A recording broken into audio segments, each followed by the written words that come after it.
जय माँ लक्ष्मी भक्तों। यह जानकारी गुरु जी ने अपनी अभी की कथा में दिया है। भक्तों, गुरु जी ने कहा, सिंदूर महिलाओं के सुहाग का निशानी होने के साथ साथ उनके श्रृंगार में भी सबसे ज़्यादा महत्वपूर्ण होता है। लेकिन अगर आपसे यह कहा जाए कि आपका सिंदूर लगाते समय की गई यह गलतियां आपके पति परमेश्वर को बुरी तरह कर्ज में डुबा देंगे और आपको लकीर का फकीर बना देंगे, तो आपको कैसा लगेगा? भक्तों, घबराने की जरूरत नहीं है। यह सब हम आपको डराने के लिए नहीं कह रहे हैं। गुरु जी ने अपने भक्तों को सिंदूर लगाने के कुछ ऐसे महत्वपूर्ण नियम बताए हैं जिन्हें जानने के बाद आप अपने पति के किस्मत के दरवाजे खोल सकती हैं और उनकी तरक्की दिन दुगनी रात चौगुनी हो सकती है। लेकिन साथ में गुरु जी ने यह भी बताया कि जो महिलाएं सिंदूर लगाते समय यह गलतियां करती हैं, उनके पति परमेश्वर की उम्र तो कम होती ही है, साथ ही दुर्भाग्य भी उनके दरवाजे पर दस्तक देता है। तो अगर आप भी जानना चाहती हैं कि सिंदूर लगाते समय हमें कौन सी बातों का ध्यान रखना चाहिए, तो इस वीडियो को आखिरी तक जरूर देखिएगा। भक्तों, आगे बढ़ने से पहले वीडियो को लाइक जरूर कर दें, जिससे कि माँ लक्ष्मी की कृपा आप पर सदैव बनी रहे। चलिए वीडियो में आगे बढ़ते हैं। भक्तों, एक शादीशुदा महिला की पहचान उसका सिंदूर ही होता है और हिंदू सनातन धर्म में कहा जाता है, जो औरत जितनी लंबी अपनी मांग भरती है, उसके पति परमेश्वर की आयु उतना ही लंबी होती है। इसके अलावा सामुद्रिक शास्त्र में जो 16 श्रृंगार बताए गए हैं, उनमें से सबसे महत्वपूर्ण श्रृंगार सिंदूर ही है, जो केवल एक महिला की गरिमा को दिखता है, बल्कि उसके पति परमेश्वर के सौभाग्य को भी बनाए रखता है। लेकिन आधुनिकता के चलते महिलाओं मॉडल बनने की होड़ में इस परंपरा को एक तरफ उठाकर रख दिया है। अब या तो महिलाएं अपनी मांग में सिंदूर लगाती ही नहीं है, या फिर टेढ़ी मेढ़ी मांग बनाकर उल्टा सीधा सिंदूर भरने लगी हैं, और इसकी वजह से उनके जीवन में परेशानियां चलती रहती है और फिर वह महिलाओं अपने भाग्य और भगवान को दोष देती हैं। लेकिन आज का वीडियो देखने के बाद आप जरूर समझ जाएंगे कि हमारी ही गलतियां हमारे कर्मों का निर्धारण करती है और हम पर भारी पड़ती है। तो गुरु जी ने कहते हैं कि जो महिलाएं सर धोने के तुरंत बाद सिंदूर लगा लेती है या फिर गीले बालों में सिंदूर लगाती है, तो ऐसे में उसके पति परमेश्वर कर्ज में डूब जाता है और उसके काम धंधे भी ठप होने लगता है।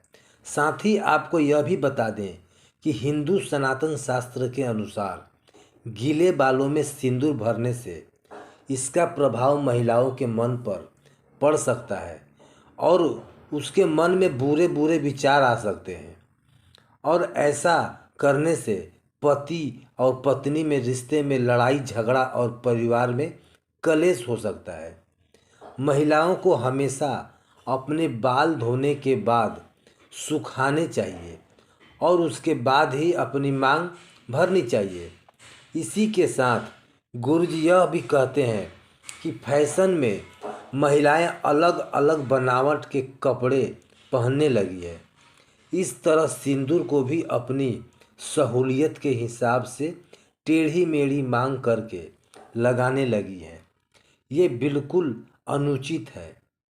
सिंदूर लगाते समय महिलाओं को यह ध्यान देना चाहिए कि सिंदूर हमेशा नाक के सीधे में ही लगाना चाहता है। जो महिला टेढ़ी मेढ़ी मांग निकाल कर सिंदूर लगाती है, ऐसी महिलाओं के पति परमेश्वर की सफलता में कई रुकावटें आती हैं और उनके कोई भी कार्य सफल नहीं हो पाए। वही जो महिलाओं की अपनी मांग के सिंदूर को अपने बालों से छुपा लेती है, वैसी महिलाओं के पति परमेश्वर को समाज में सम्मान नहीं मिलता और समाज में उनकी छवि भी और लोगों के बीच में छुप जाती है। लोग या तो उन्हें पहचानते नहीं हैं या फिर उनकी एक गलती छवि को लोगों की नज़र में बनी रहती है। इसके अलावा गुरु जी ने यह भी कहा कि महिलाओं अक्सर अपना सिंदूर दूसरी महिलाओं को लगाने के लिए दे देती है या फिर दूसरे से मांग कर सिंदूर अपनी मांग में भर लेती है। अगर आप भी उन महिलाओं में से एक हैं जो अपना सिंदूर किसी दूसरे औरत को लगाने के लिए देती हैं या फिर किसी और का सिंदूर अपने मांग में लगा लेती हैं या किसी और की बिंदी लगा लेती हैं, तो आपके पति परमेश्वर का भाग आप खुद ही दुर्भाग्य में बदल रही हैं।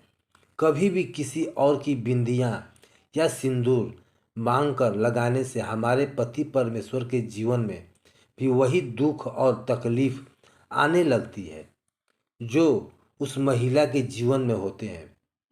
और अगर आप अपनी बिंदी और सिंदूर किसी और को लगाने के लिए देती हैं तो आपसे आप अपना सौभाग्य उस महिला को खुद दे देती हैं। तो इसलिए आप अपनी किसी भी चीज़ को दूसरे को दे सकती हैं या दूसरे से मांग कर कुछ भी इस्तेमाल कर सकती हैं, लेकिन अपनी बिंदी और सिंदूर को किसी को देने और किसी से लेने से पहले 1000 बार जरूर सोचिए। उसी के साथ भक्तों, गुरु जी ने सिंदूर लगाते समय हमें किन बातों का ध्यान रखना चाहिए यह भी बताया है। गुरु जी कहते हैं कि महिलाओं को हमेशा नाक की सीमा में लंबा सिंदूर लगाना चाहिए।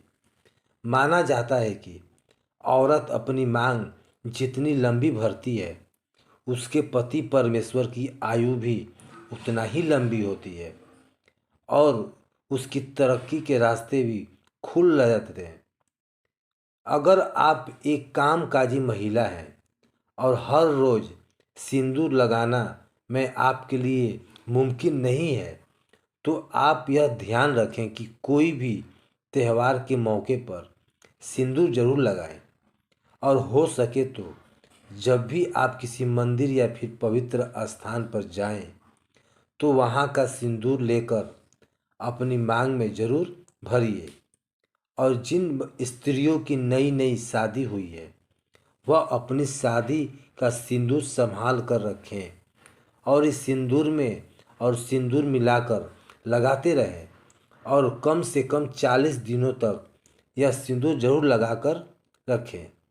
इसी के साथ गुरु जी ने यह भी कहा कि तीज त्यौहार के मौके पर, करवा चौथ पर अपने पति परमेश्वर से सिंदूर लगवाना भी आपका सौभाग्य को बढ़ा सकता है। इसी के साथ महिलाओं को यह ध्यान रखना चाहिए कि सिंदूर लगाते समय अगर सिंदूर उनकी नाक पर गिर जाता है तो उसके पति परमेश्वर की आयु बढ़ जाती है। वहीं अगर सिंदूर गलती से जमीन पर गिर जाता है तो इससे महिलाओं के जीवन में जरूर कोई ना कोई संकट आने वाला होता है।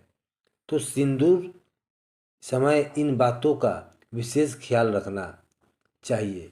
हमारे हिंदू सनातन धर्म में एक कथा प्रचलित है कि वनवास के बाद जब एक बार सीता माता अपनी मांग को सिंदूर से भर रही थी तब हनुमान जी सीता माता के पास जाकर पूछते हैं कि माता आप यह क्या कर रही हैं। तब सीता माता ने हनुमान जी को बताया कि वह श्री राम की लंबी आयु के लिए अपनी मांग को सिंदूर से भर रही है, इससे श्री राम प्रसन्न होते हैं। तब हनुमान जी ने सोचा कि अगर इतना सा सिंदूर लगाने से उनके प्रभु की आयु बढ़ सकती है तो क्यों न वह अपने पूरे शरीर पर सिंदूर लगा लें। और तभी से हनुमान जी पर सिंदूर चढ़ाने की प्रथा बन गई। तो देखा आपने, अगर सिंदूर में इतनी शक्ति है कि वह भगवान की आयु बढ़ा सकता है, तो इंसान की तो बात ही क्या है।